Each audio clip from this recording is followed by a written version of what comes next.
مناظرہ اس پوائنٹ پہ آگے کھڑا ہو چکا ہے. ابھی آپ کہنا ہے کہ جی آپ کہہ رہے ہو مناظرہ نہیں ہے، مناظرہ نہیں ہے. مناظرے کے لیے کہنا ضروری نہیں ہوتا کہ مناظرہ شروع ہو چکا ہے، کہنا ضروری نہیں ہوتا. مناظرے کے لیے یہ کافی ہے آپ ایک دعویٰ لے کے آئیں، اس کے اوپر دلیل لے کے آئیں، آپ کا جو مخالف ہے اس کا دعویٰ آپ کے مخالف ہو اور وہ یہ کہے کہ پہلے آپ دلیل پیش کریں اس کے بعد میں دلیل پیش کروں گا. یہی مناظرہ ہے. اور مناظرہ کیا ہے؟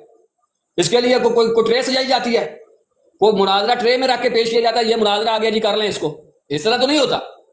سمجھ آئیے؟ گزارش ہے میری آپ سے، گزارش ہے. مناظرہ اس پوائنٹ پہ آ کے کھڑا ہو چکا ہے کہ مفہوم مخالف حجت ہے، یعنی اس بات کے اوپر اگر آپ یہ پیش کر دیں آپ کا دعویٰ ثابت ہو گیا. سبحان اللہ. میں بغیر دلیل پیش کیے آپ کی اسی دلیل کے اوپر آپ کا قائل ہو جاؤں گا. جس صحابی کو آپ اس آیت کے تحت نکالتے جائیں گے میں بھی نکالتا جاؤں گا. آپ کے سامنے اس بات کا وعدہ کر رہا ہوں. لو جی مناظرہ اپنے اختتامی مراحل تک پہنچ چکا ہے. نوبل صاحب جیتنے کے قریب آ چکے ہیں. ایک پوائنٹ باقی ہے. یہ مفہوم مخالف کو حجت ثابت کریں گے.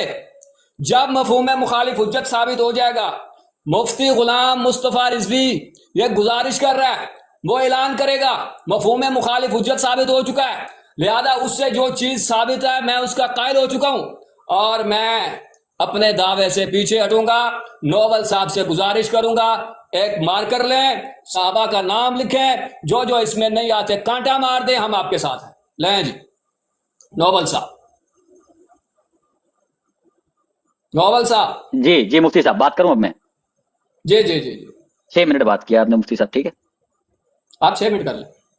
زندہ باد. موضوع پہ رہے. جی بالکل موضوع پہ. دیکھیں اگر مناظرہ شروع ہو چکا ہے تو مناظرہ شروع اس بات پہ ہے کہ بھئی صحابی کی ڈیفینیشن کیا ہے اہل سنت کے پاس اور شیعوں کے پاس.